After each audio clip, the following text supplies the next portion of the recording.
Voilà, merci Frédéric. Bonjour à toutes et à tous. Donc quand Frédéric parle d'un service de baptême, c'est un service de baptême d'adultes. Et donc si vous vous posez la question pourquoi un baptême d'adultes et non pas d'enfants, eh bien écoutez, il faudra venir. Et au moins comme ça, eh bien vous aurez donc la réponse.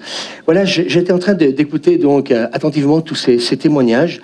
Et puis en fait compte, quand on écoute ça, on se dit c'est trop beau pour être vrai. Est-ce que c'est vrai d'ailleurs? Ben écoutez, je crois que ce matin, vous avez vu des personnes qui étaient sincères. Et ce qui est merveilleux dans tous ces témoignages, c'est qu'en fin de compte, il n'y a pas eu que la guérison que du cancer. Vous avez entendu que, donc, eh bien, il y a eu différentes maladies où Dieu est intervenu. Et la question que je me suis posée alors que j'écoutais ces témoignages, c'est où est la foi aujourd'hui? Et puis en fin de compte, eh bien, on peut dire ensemble, et si c'était vrai? J'ai noté aussi ce texte que nous a donné aussi notre ami donc Frédéric. Il est le même hier, aujourd'hui et éternellement. On peut dire amen. Et je voudrais aussi dire une dernière chose en tant que pasteur, c'est que bien souvent les gens ils viennent à l'église le jour de leur mariage ou le jour de leur enterrement. Et j'ai envie de vous dire, eh bien, écoutez, on n'est pas obligé d'attendre le jour du mariage ou le jour d'un enterrement pour venir à l'église. Et je pense qu'aujourd'hui, eh bien, si vous êtes nombreux, c'est parce que vous avez soif qu'il se passe quelque chose dans vos vies. Et ce matin, je voudrais simplement lire 2-3 textes où la Bible nous dit que la renommée de Jésus se répandait de plus en plus et les gens venaient en foule pour l'entendre et pour être guéris, j'ai bien dit, de leur maladie. La puissance du Seigneur se manifestait par des guérisons. La puissance du Seigneur se manifestait par des guérisons. Et puis on va faire une lecture, donc que ce matin, un texte que je voudrais partager avec vous, c'est dans l'évangile de Marc, donc au chapitre 5 et au verset 25. Ce matin, je vais partager moi aussi des témoignages que j'ai glanés à droite et à gauche, et je suis convaincu que ces témoignages vont parler à plusieurs personnes. Moi, je me souviens quand je suis arrivé dans l'église, j'avais 19 ans. Il y a eu plusieurs tempêtes. À regarder mon crâne, eh bien, vous vous rendez compte que le vent a soufflé. Henri, je vois que, voilà, pas tout à fait, mais le vent a soufflé. Et je me souviens que quand je suis arrivé dans l'église, j'avais donc 19 ans et j'avais vraiment besoin d'une intervention divine dans ma vie personnelle. J'étais, je dirais, au bord, on va le dire aujourd'hui, ce gros mot burn-out, ça fait bien. Hein, voilà, c'est mieux que le mot dépression, mais bon, ça veut presque dire presque la même chose. Mais bon, tout est-il, c'est que j'étais, moi, dans cet état-là, à 19 ans, et j'avais besoin, eh bien, quelque part, qu'il se passe quelque chose, une vraie rencontre. À l'époque, j'allais à l'église catholique et en bon fidèle, à 19 ans, j'allais tous les dimanches matins à la messe. Oui, l'habit fait pas le moine quand on me regarde, mais tout est-il, c'est que c'est ce que je faisais aussi donc à l'époque. Et ce texte nous dit, et c'est là que quelque part, eh bien, cette intervention de Dieu dans ma vie, ça a été quelque chose de magnifique. Parce que, en fin de compte, ce qu'on aimerait vous dire ce matin, que ce qui est le plus important, c'est pas le fait de dire je suis catholique, je suis protestant, je suis évangélique. Le plus important, j'ai envie de vous dire ce matin, c'est de faire une rencontre personnelle avec Jésus. Et si vous ne faites pas cette rencontre personnelle avec Jésus, eh bien, j'ai pas ce qu'on veut vous dire, tout de suite, ça va se transformer, ça va devenir de la religion, où on va devenir très religieux, c'est plus de la religiosité que plutôt une expérience personnelle. Et vous savez, à 19 ans, je pense que je m'adresse à tous les hommes, eh bien, on aime courir. Alors après, quoi je courais à l'époque? Je courais quand même, je n'en dirai pas plus, je ne vais pas vous faire un dessin, mais tout est dit, c'est que je courais. Mais à un moment donné, Dieu m'a arrêté à l'âge de 19 ans parce que j'avais besoin d'une rencontre. Et vous savez, faire aller quelqu'un à l'église à l'âge de 19 ans alors qu'il court, eh bien, il fallait vraiment que je fasse une rencontre personnelle avec lui. Et là, cette femme, en l'occurrence, il lui dit donc dans le verset 25, il y avait une femme atteinte d'une perte de sang depuis 12 ans. Elle avait beaucoup souffert entre les mains de plusieurs médecins. Elle avait tout dépensé, tout ce qu'elle possédait, et elle n'avait donc éprouvé aucun soulagement, mais était allée plutôt en empirant. Ayant entendu parler de Jésus, elle vint donc dans la foule par derrière et toucha son vêtement. Car elle disait, si je puis seulement toucher ses vêtements, je serai guérie. Au même instant, la perte de sang s'arrêta et elle sentit dans son corps qu'elle était guérie de son mal.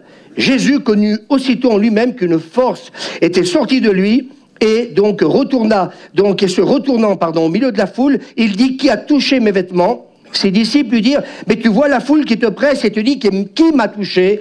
Et donc, il nous est dit que le Seigneur va donc s'adresser à cette femme qui est toute tremblante, qui est devant Jésus. Jésus lui dit, ma fille, ta foi t'a sauvée, ta foi t'a guérie, va en paix et sois guérie donc de ton mal. Ce texte est un texte qui est fantastique. Je voudrais partager ce matin certaines choses avec vous. Donc, cette femme est malade depuis 12 ans. Grâce, tout à l'heure, nous a parlé de sa maladie qui a duré quand même plusieurs années. Je me souviens qu'à l'époque, avec Suzanne, ma femme, eh bien, nous étions témoins de ce qu'elle vivait. Mais j'aimerais dire ce matin, la Bible nous dit que la foi vient de ce que l'on entend. Et c'est parce qu'elle a persévéré dans la prière, elle a persévéré avec nous, qu'elle a pu obtenir la guérison de sa maladie. Vous avez entendu, c'était une maladie mortelle.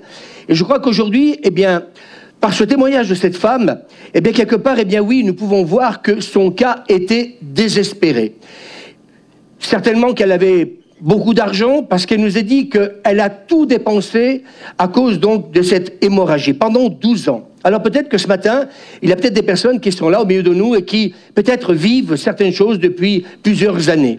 Et ce texte, eh bien, j'avais à cœur de le partager, parce que j'ai envie de vous dire que parfois, eh bien, la vie n'est pas toujours un long fleuve tranquille. Qui est d'accord avec moi? C'est pas toujours évident. Il y a des fois, eh bien, je dirais une mer qui est calme, et puis des fois, c'est la tempête. Mais dans cette tempête, eh bien, moi, j'ai réalisé à l'âge de 19 ans, eh bien, que cette rencontre avec Jésus, avec Dieu, eh bien, a été nécessaire pour moi pour que je me sorte justement de tous mes problèmes. Donc cette femme, quelque part, eh bien, a pu vivre eh bien, cette expérience, donc les médecins n'ont rien pu faire pour elle. Et donc la Bible nous dit qu'elle avait beaucoup souffert. Et c'est vrai qu'en tant que pasteur, je rencontre malheureusement beaucoup de gens qui souffrent. Mais peut-être qu'aujourd'hui, on essaie de trouver des solutions à droite et à gauche, mais peut-être qu'on a oublié, je dirais que ce qui a fait la renommée de Jésus, eh bien, c'est la puissance qu'il manifestait dans la vie des gens. Et ce matin, eh bien, j'ai envie de vous dire à tout le monde, et je crois que le témoignage de la maman donc de Sabrina est un témoignage extraordinaire. Là, on a pu entendre que, eh bien, il y a eu une intervention divine. C'est venu directement d'en haut. C'est pas notre Église qui a la source de sa guérison. Est-ce qu'on peut dire amen? Parce qu'on pourrait se mettre en avant et dire « Waouh, dans cette église, il y a des miracles, il y a des guérisons. » Non, je crois que tout simplement, ce jour-là, elle a été au contact de la puissance de Dieu. Au même titre que cette femme, à un moment donné aussi, va être au contact de la puissance de Jésus. Alors peut-être que la religion nous a parlé de beaucoup de choses. Moi, je me souviens, à l'âge de 19 ans, eh bien, ce jour-là, quand j'ai rencontré donc le pasteur de l'époque, eh bien, ce pasteur m'a dit ouvertement « Louis, je ne peux rien pour toi. » Merci pour la bonne nouvelle. J'étais très heureux, mon visage a commencé à rayonner et je me suis dit, mais alors s'il me dit ça, pourquoi je suis venu en fin de compte? Et puis c'est à partir de là qu'il a commencé à me parler de Jésus qui lui seul eh bien, pouvait intervenir dans ma vie. Et cette rencontre, eh bien écoutez, elle dure depuis quelques décennies. Je suis capable de vous dire, oui Suzanne, je ne voulais pas dire mon âge. Mais bon, maintenant, ça y est, je suis grillé. Donc, ça fait maintenant depuis 44 ans. Comme ça, au moins, vous saurez que... Et donc, cette intervention, eh bien, quelque part, eh bien, parfois, elle est nécessaire. Donc, elle a vu beaucoup de médecins, elle a été ruinée. Son état empiré, donc. Et puis, elle entend parler de Jésus. Et peut-être que ce matin, vous êtes là, et puis vous êtes en train de vous dire, bah, tiens, il y a un pasteur, il y a des hommes, des femmes qui parlent de Jésus. Mais qui est Jésus? Eh bien, le Jésus est le Fils de Dieu. Et puis, chaque année, eh bien, nous fêtons sa résurrection. Il est vivant, il est ressuscité. Mais tant qu'on n'a pas fait une rencontre personnelle avec lui, eh bien, j'ai presque envie de vous dire que, excusez-moi, eh bien, c'est pas toujours évident. Alors, mes amis, c'est pour ça qu'il faut que nous puissions donc expérimenter quelque chose. Donc, il y a une foule immense qui attend, elle est là. Et puis, cette femme, elle entend parler de Jésus. Et quand elle entend parler de Jésus, et puis, elle se dit, mais si ça marche pour les autres, pourquoi ça ne marcherait pas pour moi? Et ce matin, j'ai presque envie de vous dire, si ça a marché pour cette femme, si ça a marché pour toutes ces personnes qui ont témoigné, pourquoi ça ne marcherait pas pour moi ce matin? Alors, on verra tout à l'heure de quelle manière il faut, quelque part, eh bien, faire cette rencontre personnelle avec Dieu.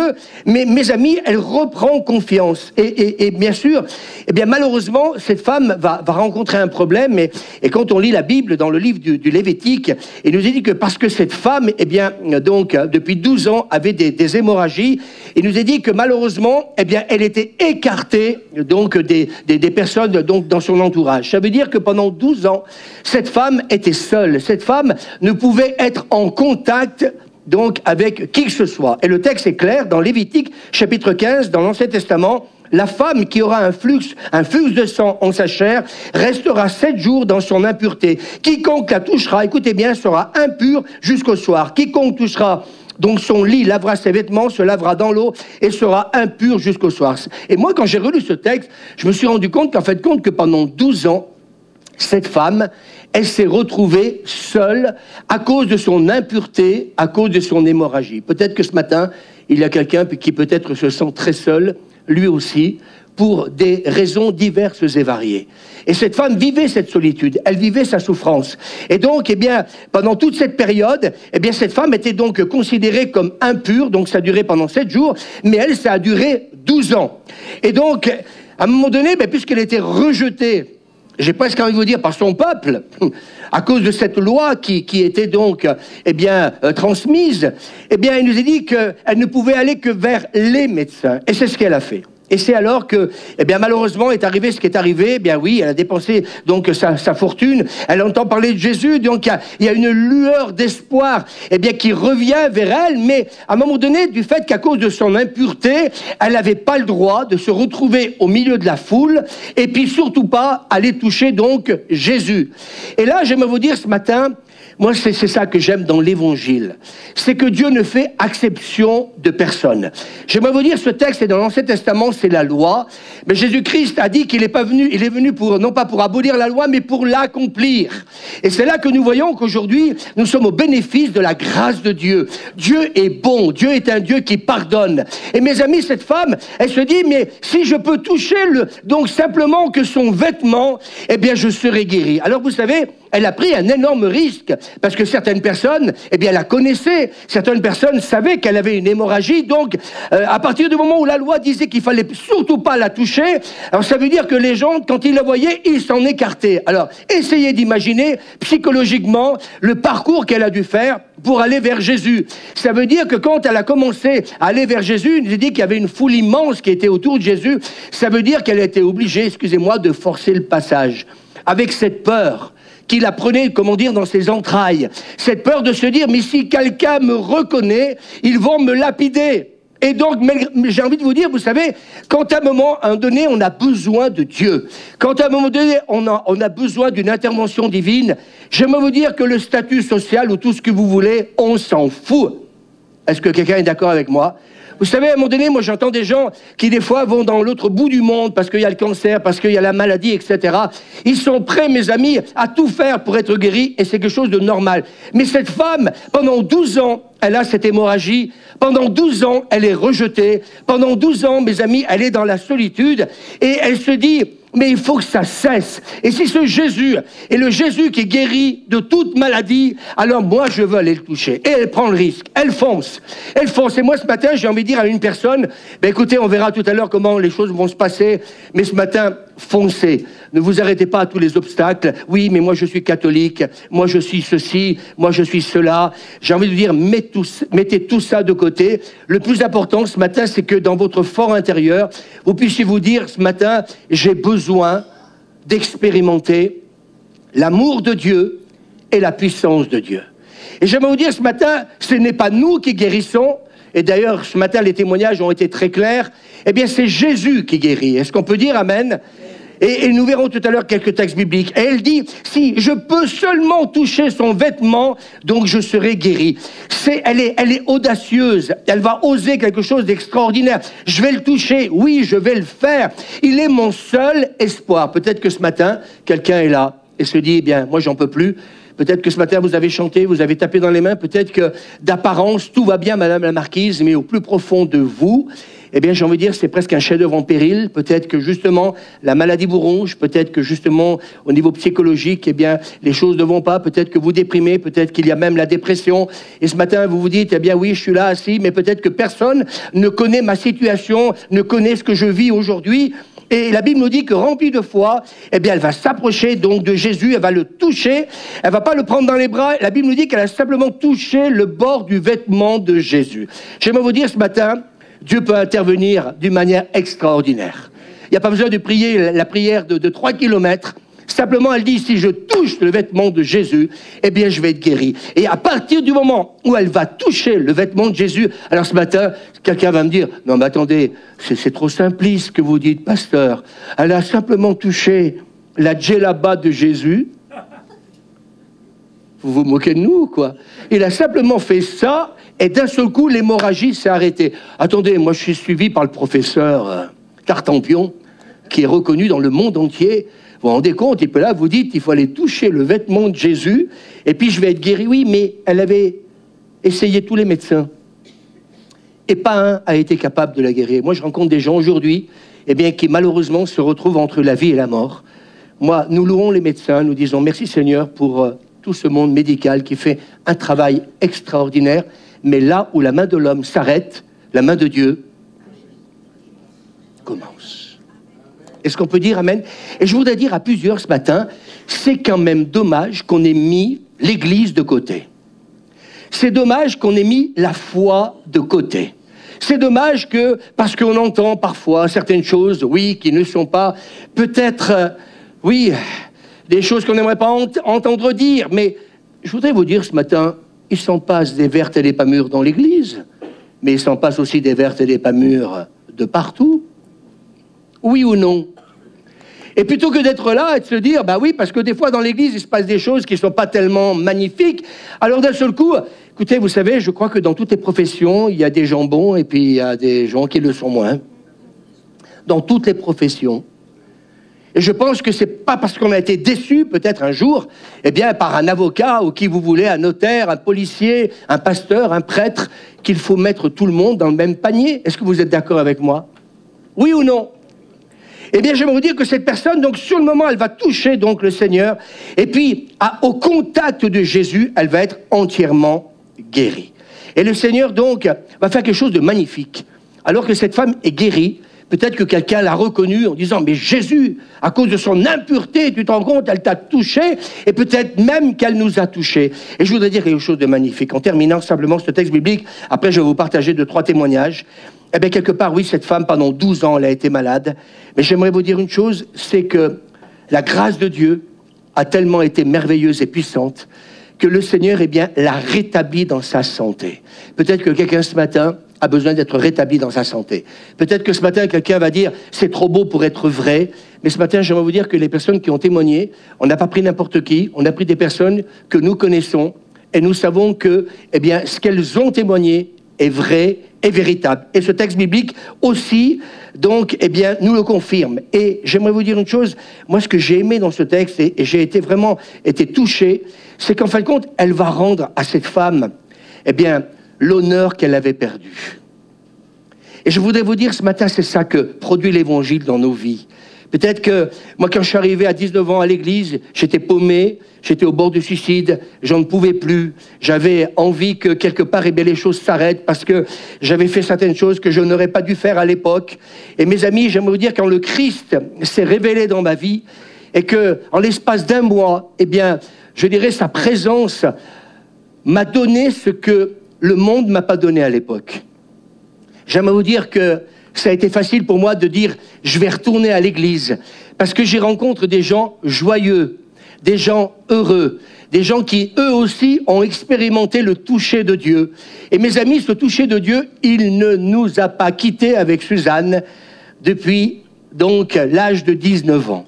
Et à 64 ans et demi, j'aimerais vous dire, je laisserai ma place à personne. Vous savez, en tant que pasteur, les gens, ah, vous êtes pasteur, ah, oh, le pauvre. Quand je regarde les gens, j'aimerais vous dire que des fois, ils ne me donnent pas, vraiment pas envie, quelque part, quand on commence à connaître leur histoire. Mais moi, ce que je sais, c'est que ça ne dure pas depuis 10 ans, ça dure depuis des décennies. Et ce que je sais, c'est que nous aussi, on n'a pas été exempts. Moi aussi, j'ai eu un cancer. Moi aussi, un jour, j'ai eu la maladie de Lyme, on dit, je crois que c'est comme ça. Moi aussi, j'ai vécu des choses, mais à chaque fois, j'aurais pu témoigner ce matin, j'ai vécu l'intervention divine. Suzanne m'a dit, tu devrais témoigner toi aussi, Louis. Oui, c'est vrai, on m'a enlevé les 3/4 de la thyroïde. J'ai eu un cancer, on m'a opéré une fois. Et la deuxième fois, on m'a enlevé les 3/4 de la thyroïde. Donc, il y a des années en arrière.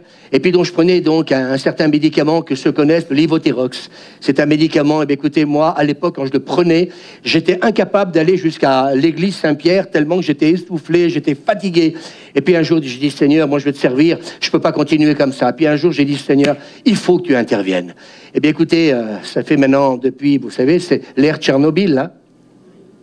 Eh oui, c'est à cette époque-ci que les médecins m'ont dit, ben voilà, vous avez été, voilà, le nuage, il s'est arrêté juste à la frontière, il n'est pas venu jusqu'à Voiron. Donc voilà, nous verrons après comment les choses se passeront, mais voilà, les choses se sont passées comme ça, et tout est-il, c'est que le professeur Boucher, ça rassure. Vous savez, quand vous faites opérer, comment vous appelez, docteur? Je suis le professeur Boucher. J'ai dit, bon, ben voilà, eh bien, écoutez, il m'en a bouché un coin, donc j'ai plus rien dit. Et donc, à un moment donné, je suis passé sur le billard. Et donc, à un moment donné, ben écoutez, voilà, j'ai dit, Seigneur, je ne peux pas continuer comme ça. Et j'ai eu cette intervention divine. Alors, je ne voudrais pas en faire une généralité, mais tout est-il, c'est que Dieu est intervenu, Dieu m'a guéri.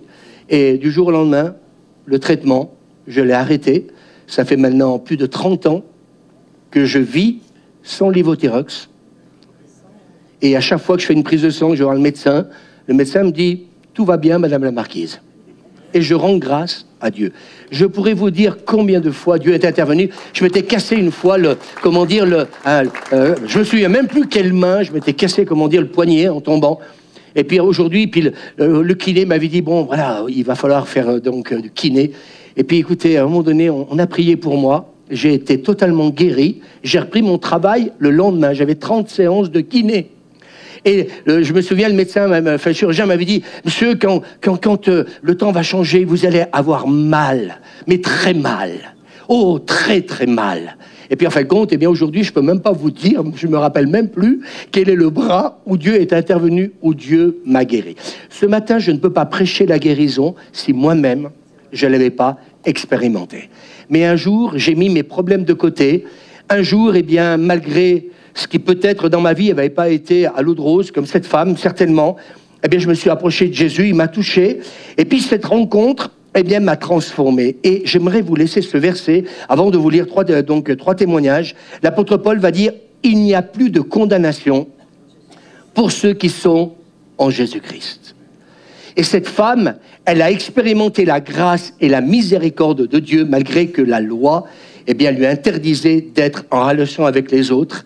Eh bien, Jésus est venu, et tout simplement, eh bien, il lui a permis qu'elle puisse donc faire cet acte qu'elle a fait pour qu'elle reçoive son miracle, et puis qu'elle puisse recevoir sa guérison. Ce matin, j'ai envie de vous dire, si ça dure depuis des années pour certains, il y a de l'espoir. Tu es malade depuis 20 ans, depuis 12 ans, depuis 9 ans, depuis 8 ans. Peut-être depuis des années, tu galères avec peut-être de l'addiction. J'en ai parlé dernièrement avec d'autres personnes. Eh bien, Dieu délivre de l'addiction.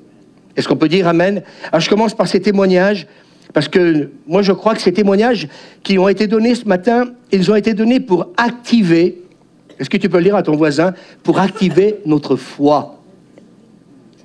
Tout est possible à celui qui croit. Je crois que la maman de Sabrina ne s'attendait pas à ce que justement, bon, alors, guéri de l'arthrose, c'est déjà bien, mais que je ne sois pas opéré. Mais vous vous rendez compte, le trou de la sécurité sociale, on va le combler. Non mais, on rigole. Elle devait se faire opérer, oui ou non?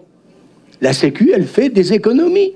Alors je vais vous dire, des fois, on pense que tout est politique. Oui, il en faut. Mais j'ai envie de vous dire aussi que les interventions divines aussi peuvent faire aussi la différence. Amen. Parce que tout simplement, on écarte Dieu, parce qu'on a des idées préconçues de Dieu, parce que tout simplement, peut-être parfois la religion nous a parlé d'un Dieu. Ouh là là, si t'es pas saint, tu vas finir en enfer. Eh bien, peut-être qu'il faut qu'on relise la Bible et puis qu'on redécouvre un Dieu qui est plutôt un Dieu d'amour plutôt qu'un Dieu qui condamne. Et Paul dit, il n'y a plus de condamnation pour ceux qui sont en Jésus-Christ. Alors voilà cet exemple, un homme qui n'avait donc pas marché depuis plus de 4 ans en raison d'un rhumatisme articulaire. a été guéri immédiatement. La puissance de Dieu a pénétré ses jambes et il faisait des bonds et il va commencer par louer Dieu. C'est ce qui s'est passé un jour dans la Bible. Donc il dit que Pierre et Jean, ils vont à l'église, ils vont au temple et puis il y a un homme qui est là, boiteux de naissance. Et puis en fait de compte, eh bien, qu'est-ce que va dire Pierre et Jean? Ils vont dire, eh bien, nous on n'a ni argent ni or, mais ce qu'on a, on va te le donner. Et la Bible nous dit que tout simplement, eh bien, cet homme a été entièrement guéri et il est rentré dans le temple et il a commencé à remercier le Seigneur. Peut-être que ce matin, quand vous êtes arrivé à 9h30, vous vous êtes dit, mais attendez, mais c'est quoi? On est dans une église où on nous a invités à une boum, badaboum.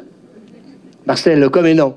Et peut-être que certains ont été surpris de voir des hommes et des femmes en train de chanter, de louer, de danser, de taper dans les mains. C'est ce qui est marqué dans la Bible. Moi, j'aimerais vous dire que l'église doit être un lieu joyeux. Excusez-moi, mais ce matin, moi, j'ai pas envie de pleurer avec ce que Dieu a fait dans ma vie. Et quand Dieu est intervenu dans notre vie, j'ai envie de vous dire, eh bien, écoutez, quand Saint Paul dit dans l'épître de Paul aux Philippiens, chapitre 4, verset 4, il a dit, réjouissez-vous toujours dans le Seigneur. Amen. Une femme qui ne pouvait plus marcher depuis 6 ans a reçu la prière. Gloire à Dieu, elle s'est levée de sa chaise et s'est mise à marcher. Et son mari qui poussait la chaise, tandis qu'elle marchait derrière lui, donc, a été entièrement guéri. Un homme aussi, un laitier, qui avait souffert d'une gastrite donc chronique et d'une paralysie des 2 jambes à la hanche jusqu'en bas. Il ne se déplaçait qu'à l'aide de béquilles. On a prié pour lui. Et puis en fait compte, eh bien, il a jeté les béquilles et il est rentré à pied chez lui. Vous savez qu'on a vécu ça un jour dans l'église? Après, il faut le voir. On avait un garçon qui était venu avec une attelle qui partait du pied jusqu'à là. Là, c'est pas une histoire que je vous raconte. On a prié pour lui. Et le garçon, à un moment donné, on lui a dit, enlève ton attelle. Il faut déjà avoir la foi pour enlever son attelle. Si les médecins vous ont mis une attelle qui partait de là jusqu'à là, ça prenait toute la jambe, eh bien, il fallait quelque part qu'il croie comme cette femme. J'aimerais vous dire, ça s'est passé dans notre église. Il a enlevé son attelle, il a couru dans toute l'église. Le lendemain, écoutez-moi bien, il a fait une course, il a fini 2e. Certains me regardent. Waouh, mais c'est la cour des miracles ici. Eh bien oui, l'église doit redevenir la cour des miracles.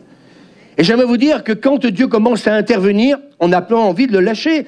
Donc, il va déclarer aussi que pendant 14 ans, il avait un kyste dans la nuque et qu'il avait souvent parlé à des médecins de le faire enlever. Et donc, il nous est dit dans ce témoignage que donc, ce kyste, il avait la taille d'un œuf de poule. Et au matin suivant, donc, alors qu'il se réveille et qu'ils avaient prié pour lui, il a découvert que le kyste avait complètement disparu. Est-ce qu'on peut dire amen? Il y a aussi ce témoignage aussi d'une jeune fille de 20 ans qui souffrait aussi d'une double scoliose. Elle ne pouvait plus marcher depuis l'âge de 4 ans. Elle ne pouvait pas se lever du sol sans donc se hisser à l'aide de ses 2 mains. L'une des jambes était plus courte que l'autre, d'environ donc presque 8 cm. Et cette jambe était presque inutilisable. On lui a imposé les mains et la colonne vertébrale a été immédiatement guérie. Dire amen, ça peut faire du bien aussi. Donc, sa colonne vertébrale s'est redressée, sa jambe donc s'est allongée en l'espace de quelques jours, sa hanche donc a été totalement guérie. Et puis le témoignage aussi d'une femme aussi, donc qui a pu dire oui, l'amour c'est très joli. Et du haut de ses 47 ans, cela faisait quelques mois donc que quelque part elle ne savait pas ce que c'était, eh bien l'amour dans sa vie. Et la seule personne qui l'a vraiment aimé, elle va dire c'est Dieu quand je me suis donc approché de lui.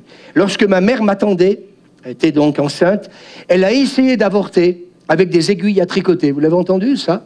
Ouais, ça se faisait, ça.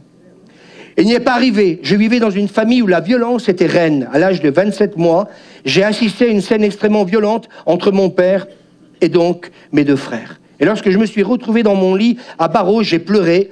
Cela a agacé ma mère, elle m'a crié dessus et j'ai dû me taire. Le lendemain, le médecin m'a amené dans sa petite voiture jaune à l'hôpital en m'enveloppant donc d'une couverture. Je faisais une crise de convulsion. Le lendemain, ma mère s'est enfin déplacée. Elle a posé un oreiller sur ma tête pour m'étouffer. C'est une religieuse qui m'a sauvé. Cela a déclenché une bronchopneumonie suraiguë.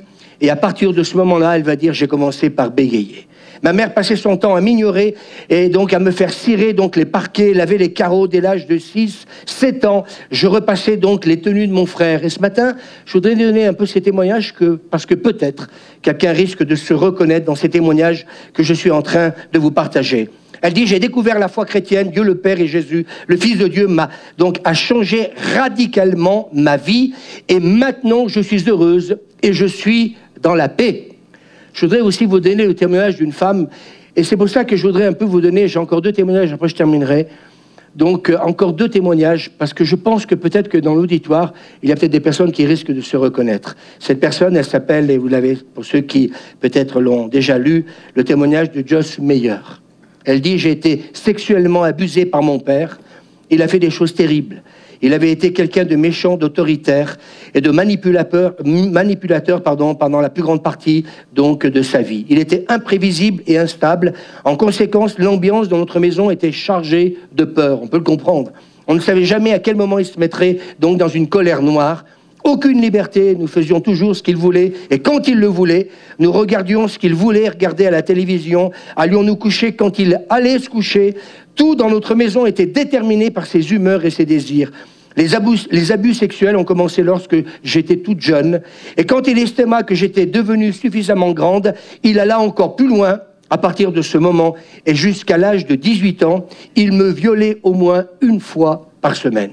Mon père en qui je devais avoir confiance et qui était censé me protéger était la personne que j'étais amené à craindre le plus. J'avais honte de moi, honte de mon père et ce qu'il faisait. J'avais aussi tout le temps peur. Il n'y avait aucun endroit où je pouvais me sentir en sécurité pendant mon enfance. Où était Dieu dans toute cette histoire? Il était là. Il ne m'a pas libéré de la situation, écoutez bien, lorsque je n'étais qu'un enfant. Cependant, il m'a donné la force de m'en sortir. Et peut-être que quelqu'un ce matin dira, oui, mais pourquoi le Seigneur m'a laissé vivre cet enfer? J'aimerais vous dire que, vous savez, on vit dans un monde où je crois qu'on parle de l'enfer, mais bien souvent, il existe déjà sur cette terre. Et j'ai envie de vous dire ce matin, eh bien oui, son témoignage, aujourd'hui, elle est pasteur, elle a une église aux États-Unis, je pense que plus de 10 000, 15 000 personnes vont dans cette église.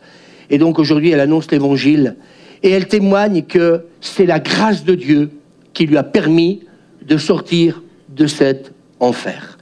Le Seigneur est intervenu dans sa vie, il l'a complètement restaurée, il l'a complètement guérie de toutes ses blessures qu'elle avait donc subies pendant donc des années. Et en fait, quand elle disait, moi aussi, j'aurais voulu que mon père puisse me protéger, comme il aurait dû en tant que rôle de père le faire. Néanmoins, eh bien, elle dit, j'ai expérimenté l'amour et la puissance de Dieu. Et alors que Satan, elle dit, a voulu donc me faire du mal, eh bien, le mal, Dieu l'a tourné, dites-le, en bien. Il a pris ma honte et il m'a donné une double récompense. Et donc le Seigneur l'a totalement restaurée. Et elle dit, je suis la preuve vivante que rien n'est trop dur pour Dieu. Et moi, je crois que ce matin, eh bien, peut-être que quelqu'un a besoin d'expérimenter l'amour et la puissance de Dieu. Peut-être que ce matin, quelqu'un doit faire cette expérience de donner sa vie à Jésus et puis lui faire confiance pour être totalement guéri et totalement restauré. Un dernier témoignage, une personne donc qui vivait donc, elle aussi, un problème d'anorexie. Et elle dit, j'ai grandi dans une super famille. J'ai toujours eu donc l'amour dont j'avais besoin. J'aimais bien le sport, je jouais au handball. Mais un jour, à l'entraînement, un garçon que j'aimais bien me regarda intensément. Alors, après la séance, il est venu chez moi et il m'a dit, Déborah, tu joues vraiment bien. Mais je me demandais comment tu peux courir avec autant de graisse. La descente aux enfers pour elle, cette parole s'est transformée pour elle donc comme parole de malédiction. Ce fut une phrase qui allait changer une grande partie de ma vie. Et peut-être que ce matin, quelqu'un, eh bien, sans que peut-être nous puissions nous en rendre compte, mais peut-être qu'un jour, sur ta vie, dans ta vie, il y a eu des paroles qui ont été prononcées et des paroles qui se sont transformées en paroles de malédiction. Et qu'aujourd'hui, eh bien, tu vis avec, mais ces paroles t'ont brisé comme cette jeune fille l'a été. Je me suis alors dit que je n'étais pas assez belle, que je ne pourrais jamais fréquenter des garçons comme lui. Je suis rentré chez moi et j'ai dit à ma mère que je voulais faire un régime. Je lui ai demandé comment je pourrais perdre du poids et c'est là que tout a débuté. J'ai commencé par ne plus manger le soir, puis j'ai évité donc les petits déjeuners. Enfin, je suis arrivé à ne manger qu'une demi-pomme par jour. Et bien sûr, comme elle dit, voyez, qu'une parole. La parole d'un garçon. Elle dit, j'ai perdu beaucoup de poids, mais j'ai aussi perdu ma joie. Je ne pouvais même plus faire du sport car j'étais trop faible. Un jour, j'ai entendu le médecin dire à ma mère qu'il ne pouvait plus rien faire pour moi. Je n'aurais pas dû entendre cela car j'étais assise. Donc à l'autre côté, j'ai entendu donc ma mère qui commençait par pleurer, ne pouvait plus rien faire non plus. De plus, j'en voulais aussi donc à Dieu par rapport donc à ce que j'étais devenu. Et pour moi, c'était clair qu'il ne pouvait donc pas comprendre pourquoi j'en étais là. Alors j'ai mené ma propre vie sans me soucier de Dieu. Elle va dire, Jésus entre dans ma vie. Et c'est alors que j'ai entendu mon père dire à ma mère, il faut continuer à prier. Seul Dieu peut la guérir. Et je crois que c'est bien qu'on retrouve le chemin de la foi, le chemin de la prière. Si quelque part, eh bien, on ne croyait pas dans la puissance de la prière, je ne serais pas pasteur aujourd'hui. Aujourd'hui, je suis ce que je suis, c'est parce qu'un jour, des hommes et des femmes ont prié pour moi. Et Dieu a entendu leur prière. Et Dieu a entendu la prière du papa et de la maman, sachant que j'allais mourir. C'est ce que le médecin lui avait dit si elle continuait comme ça. J'ai pris la décision de laisser Jésus entrer dans ma vie. Nous avons prié ensemble et aujourd'hui, je suis entièrement guéri. Et moi, je crois ce matin, je voudrais dire, si quelqu'un peut-être est lié à une image personnelle de lui-même ou d'elle-même qui est négative, ce matin, j'aimerais te dire que Dieu peut changer cette image que tu as de toi, il peut la rendre meilleure. J'aime ce texte du prophète Sophonie. Dieu a pour toi, pour moi, des transports d'allégresse. Il a dit, je ferai de toi ma plus grande joie. Peut-être que cette femme voulait que son enfant ne vive pas. Vous avez eu le témoignage tout à l'heure des aiguilles à tricoter. Mais j'aimerais vous dire que le jour de sa naissance, Dieu se réjouit donc pour sa naissance. Alors oui, elle a ouvert la porte à Jésus tout simplement, et puis Dieu est intervenu. Alors je termine par 2 textes bibliques, parce que je crois que c'est important qu'on puisse vous les donner, parce que ce n'est pas la peine de penser que c'est nous qui avons quoi que ce soit pour que Dieu intervienne. C'est lui qui a la puissance pour le faire. Et Jésus a dit, voici les miracles. Oui, le mot miracle dans la Bible, dans l'évangile de Marc, au chapitre 16. Voici les miracles qui accompagneront ceux qui auront cru. Comme cette femme qui avait cette perte de sang. En mon nom, ils chasseront les démons. Ils saisiront donc des serpents, s'ils boivent quelques breuvages mortels, il ne leur fera point de mal. Ils imposeront, voilà ce que la Bible nous dit, ils imposeront les mains aux malades et les malades seront guéris. C'est ce qui s'est passé pour la maman de Sabrina, quand Marcel Convenant a prié. Il y a eu le badaboum de Dieu, la puissance de Dieu, ce qui s'est passé pour Grâce et pour les autres. Le Seigneur, après leur avoir parlé, écoutez bien, ce matin on a applaudi Jésus parce qu'il est vivant, il est ressuscité. La Bible me dit qu'il fut enlevé au ciel et il s'assit à la droite de Dieu. Et ils s'en allèrent prêcher partout. Écoutez bien, le Seigneur travaillait avec eux et il confirmait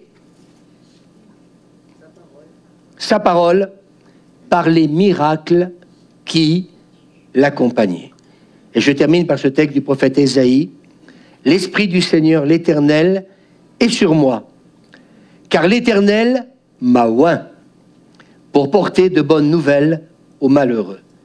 Il m'a envoyé pour guérir ceux qui ont le cœur brisé, pour proclamer aux captifs la liberté et aux prisonniers la délivrance, pour publier une année de grâce de l'Éternel, pour donner un diadème au lieu de la cendre, une huile de joie au lieu du deuil, un vêtement de louange au lieu d'un esprit abattu. Ce matin, je termine, vous n'êtes pas venus ici dans cette église pour rien. Est-ce qu'on peut fermer nos yeux pendant quelques instants? J'aimerais peut-être que quelqu'un se mette au piano. Voilà, merci Lucie, si tu peux jouer un peu.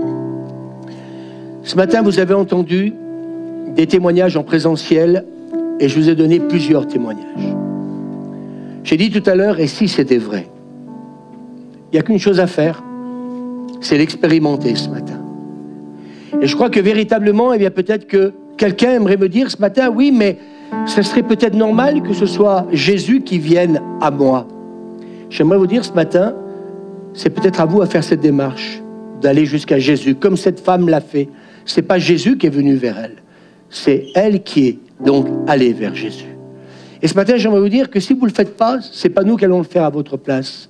Mais ce que je crois, c'est que cette Église, pendant toute cette semaine, elle a prié. Elle a prié pour chacun d'entre vous, pour que justement, il y ait cette intervention divine. J'ai dit tout à l'heure que c'est peut-être trop beau pour être vrai. Eh bien écoutez, l'Évangile, c'est une puissance de Dieu pour le salut de quiconque croit.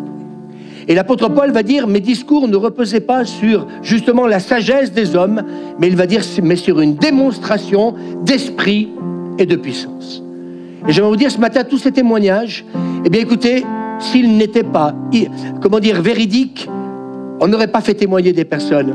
Et je n'aurais pas donc cherché donc plusieurs de ces témoignages. Et je suis convaincu qu'il y a plusieurs personnes qui ce matin sont concernées par rapport à tout ce qui a été entendu. Alors ce matin, on aimerait terminer ces moments. Je reviens à mon témoignage à l'âge de 19 ans. J'avais besoin de faire cette rencontre personnelle avec Dieu. J'avais besoin que Dieu se révèle dans ma vie. Alors peut-être qu'alors que nos yeux sont fermés, il y a peut-être quelqu'un qui au plus profond de son cœur se dit, mais et si c'était vrai? Et puis qu'importe un peu, je dirais, peut-être de toutes ces personnes qui sont là ce matin dans ce lieu, qu'importe mon statut social. Aujourd'hui, ce que je sais, c'est que, avec tout ce que j'ai entendu, ça veut dire que ce matin, si tout simplement je place ma foi en toi, ça veut dire que si je te remets ma vie, si ce matin je te demande, eh bien, de venir te révéler dans ma vie, alors ça veut dire que tu vas intervenir. Oui, Dieu veut intervenir. Et peut-être que ce matin, il y a quelqu'un qui, au plus profond de son cœur, il y a comme un cri qui jaillit. Et ce cri, dire, mais Seigneur, j'ai entendu ce matin. Et malgré ce que je suis, comme cette femme qui n'avait pas le droit de s'approcher de toi, elle a pu le faire et tu l'as accueilli et tu l'as guéri. Personne n'est digne. Je n'étais pas plus digne moi-même à 19 ans que vous. Et ce matin, Dieu veut pardonner. Dieu veut purifier. Dieu veut te restaurer. Et Dieu veut remplir ta vie. Alors ce matin, tout simplement, accueille-le dans ta vie. Accepte-le comme ton sauveur personnel. Et dis-lui, j'ai besoin de toi.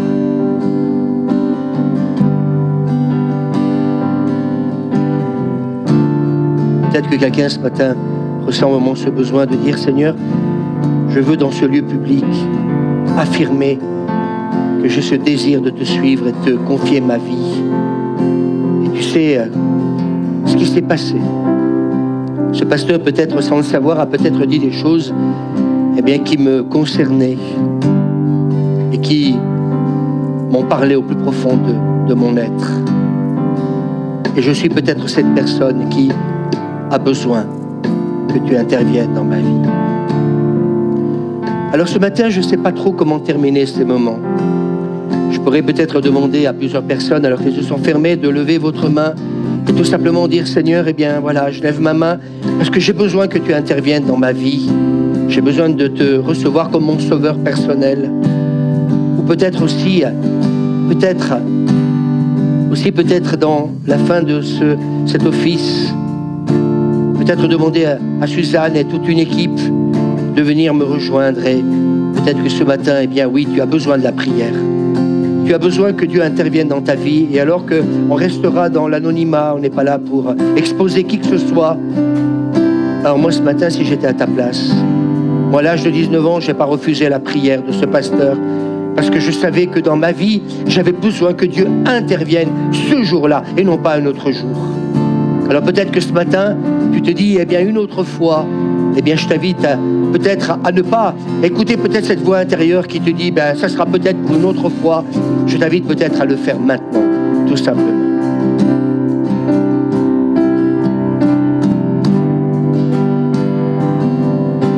Nos yeux restent fermés. Laissons l'Esprit de Dieu qui est là, qui fait son œuvre. Et je sais au plus profond de mon cœur que plusieurs ce matin ont été touchés et interpellés. Peut-être même que dans la famille de Sabrina aussi, plusieurs ce matin ont été interpellés.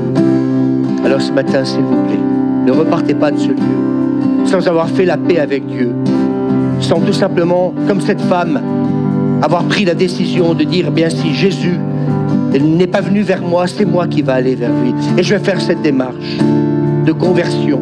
Je vais faire cette démarche de tout simplement, par la foi, croire que lui seul est capable d'intervenir, de me guérir, de me délivrer, de me restaurer et de me rendre ma dignité. Et j'aimerais dire ce matin, plusieurs sont dans ce lieu et l'Esprit de Dieu me montre. Tout à l'heure, la maman de Sabrina disait que Marcel a eu plusieurs paroles de connaissance.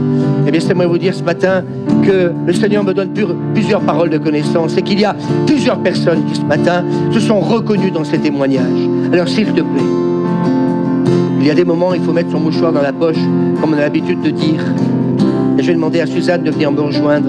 Peut-être à plusieurs personnes de l'équipe pastorale. On ne va pas faire durer ces moments plus longtemps. Et je sens dans mon cœur que ce serait bien qu'on termine de cette manière-là. Peut-être tout simplement ce matin, peut-être que tu es malade dans ton corps et que tu as besoin d'une intervention divine. Alors, oui, c'est trop beau pour être vrai. Je vous ai lu ce texte tout à l'heure. Ils imposeront les mains aux malades et les malades seront guéris. Et c'est ce qui s'est passé dans la vie de plusieurs. Et peut-être que d'autres, ont expérimenté des choses difficiles dans leur enfance, dans leur vie. Peut-être que des paroles de malédiction ont été prononcées et qu'aujourd'hui, vous êtes liés par ces choses. Hier soir, il y avait un concert dans ce lieu et j'ai une jeune fille pour qui, nous avons prié, je l'avais rencontrée dans mon bureau, qui est venue me voir, elle avait perdu son père, elle avait perdu son grand-père, elle avait perdu une amie, donc elle avait perdu aussi le grand-père de son amie en l'espace de quelques mois. Et cette personne est venue me voir en disant « Pasteur, je ne dors plus, pasteur, je suis malheureuse. » Et puis en fait, quand elle est venue à l'église, nous avons prié pour elle. Et hier soir, elle est venue me voir en disant « Pasteur, depuis que vous avez prié pour moi, je dors. Depuis que vous avez prié pour moi, j'ai la paix, dans mon cœur. Et je vais vous emmener ma maman parce qu'elle aussi, elle est dans la même situation. » Alors oui, et si c'était vrai? Alors mes amis, ce matin, le culte va se terminer plus tôt que prévu. On va libérer toutes celles et ceux qui peut-être veulent rentrer à la maison, ou peut-être celles et ceux qui veulent rester assis sur leur chaise, et peut-être que si certains veulent rester pour tout simplement, rester là où vous êtes pour prier, pour celles et ceux qui vont peut-être venir demander la prière. Écoutez, ce matin, si quelqu'un veut venir demander la prière, écoutez, vous pouvez le faire. Et je pense que ce matin, si j'étais à votre place, tout simplement, nous allons prier au nom de Jésus pour que Dieu intervienne et que le Seigneur puisse vous guérir. Si c'est la maladie, si c'est, une parole de malédiction, écoutez, venez devant et puis on va tout simplement, vous bénir. Approchez-vous et on termine ces moments, tout simplement, celles et ceux qui...